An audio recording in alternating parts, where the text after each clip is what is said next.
So I made a couple YouTube videos and I put this together. I figured why not share it as well. You may have seen a number of years ago there were a lot of YouTube videos either proving or disproving this, that there's this infinite sequence of all the real integers, numbers like 1, 2, 3, 4, 5, and all the way up. If you add up all the positive real integers, you would think you'd get infinity, but they claim you get -1 over 12. So that's what this is about. So Numberphile showed some proofs that this series called the Grandi series equals a half. This other sequence equals a fourth, and then all real numbers. And I'll show the proof for that. Mathologer claims they're not applicable for the first two series because he claims they're I don't know if he says they're divergent, but they're not. They don't converge. They're non-convergent series.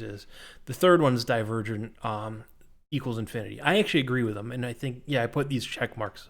So these are the results I actually agree with.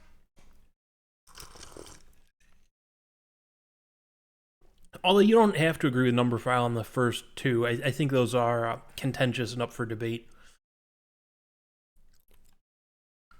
Okay, so I use Cesaro summation to agree with the Grandi series. I don't know what I'm showing here. The first line is the original series, 1 minus 1 plus 1 minus 1. So you get the partial sums. So if you stop the series here, you get 1. 1 minus 1, you get 0. 1 minus 1 plus 1, 1. So you get the partial sums at each step in the sequence, and you get this alternating sequence of 1, 0, 1, 0, 1, 0. The idea is the very last one in the partial sum sequence will equal the answer you're trying to get. But there is no last number. So basically you average them, and that's kind of what the Cesaro summation does. That's exactly what it does. I don't know if I need to go through this, but with the Cesaro summation, it does converge on a half eventually. And I talk about it a little down here. You can look into Cesaro summation if you want to. You do the same Cesaro summation for the second series, the 1 minus 2 plus 3 minus 4 plus 5. And the Cesaro summation does give you a fourth. So let's move on. In the Cesaro summation for the sequence we're actually interested, the sum of all positive integers is infinite. It does not converge, it grows to infinity. Yeah. So that just reinforces what I said from this is what I hold to be the right answer. You may hold something else to be the right answer. That's all right. Okay. Oh, this is the proof they did on Numberphile for the Grandi series, more or less. They take the series, subtract 1 from it, do some fancy stuff, they get a half. That's fine. They use the Grandi series to show that this series equals a fourth, which actually this is fine too. I had no problem with this. Okay, then here's a Numberphile proof that all the real integers equals -1 divided by 12. So they start with the series, they subtract the second sequence, which we know equals 1/4. On the right side, though, they subtract the terms one at a time. So 1 minus 1, 0, 2, it's a -2, but 2 minus -2 is a +2. 3 minus 3, 0, 4 minus -4. We end up with a 0 plus 4 plus 0 plus 8 plus 0 plus 12. We'll remove the zeros, take out a factor of 4. I mean, the math checks out. I don't want to say the math checks out, but they don't do anything illogical. Like, logically, you can follow the steps they take, and they arrive at the conclusion -1/12 equals S. I can't argue with it. Like, I can. I'll show you later. Here's another proof. I'll talk through this one because this proves the same exact sequence equals a different result. And this one's fun. This is a really fun one. So we got the sequence all positive real integers. So we kind of leave one alone, but then we group every 3 digits. 2 plus 3 plus 4 is 9. 5 plus 6 plus 7 is 18. 8 plus 9 plus 10 is 27. Each one of those is a factor of 9.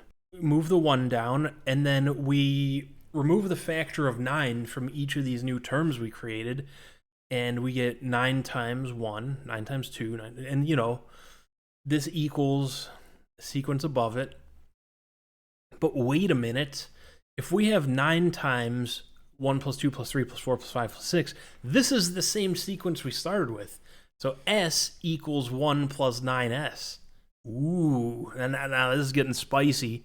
Subtract 1 from both sides. S minus 1 equals 9S. So we subtract an S from both sides.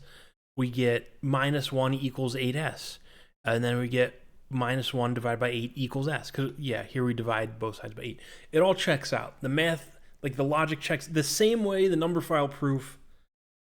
There's nothing weird that you could spot easily going on. The same holds true here. So I just want to show that because it shows that, well, it shows there's a problem even if it's not easy to see where the problem is. This is fun. This is a proof that 1 equals 2.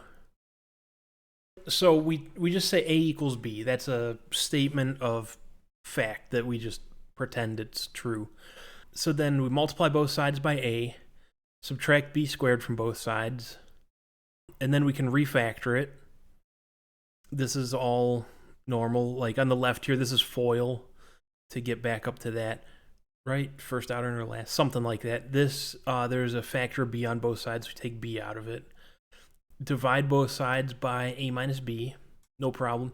Here it starts to look weird because we end up with A plus B equals B. But I'm telling you, we didn't do anything weird yet. Substitute B for A since A equals B. That's, I mean, we asserted that up above. That's fine. 2B equals B. And if you divide both sides by B, you get 2 equals 1. So there's something wrong going on here, but you can't spot where the problem is. But there's a problem somewhere. Here's the problem. Divide both sides by A minus B. We asserted A equals B. So what happens when you do A minus B? You get 0. What happens when you divide by 0? You can't divide by 0. That's where this breaks down. So does that mean there's a divide by 0 error in the infinite series proof? Maybe. So let's look back at the proof from number file that the infinite series all added up equals minus 1/12. The problem exists here. Okay, so we've got S minus a fourth equals 4S, which we're fine with. S is actually, the series is infinite. So if we just think of it that way for a second, you see infinity minus a fourth equals 4 times infinity. So basically we should have infinity equals infinity. But what happens over here where we try, what are we trying to do? We're trying to subtract 1s from both sides. So let's say we have infinity minus a fourth equals 4 infinity. And we try and subtract infinity. You can't subtract infinity from infinity and end up with 0. You get a similar error to when you divide by 0. You can't do arithmetic math with infinity. It doesn't work. You get problems. And that's the problem we ran into here. Likewise, infinity minus 1 equals 9 infinity. There's nothing wrong with this, because if you take infinity minus 1, you still have infinity. 9 times infinity, still infinity. You got infinity equals infinity. So that's no problem. But then it's where we get S away from one side and on the other. You can't take infinity minus infinity. Anyway. I may not be explaining this that great. If you like math, you probably understand the end. Oh, watch me on Twitch. I play video games.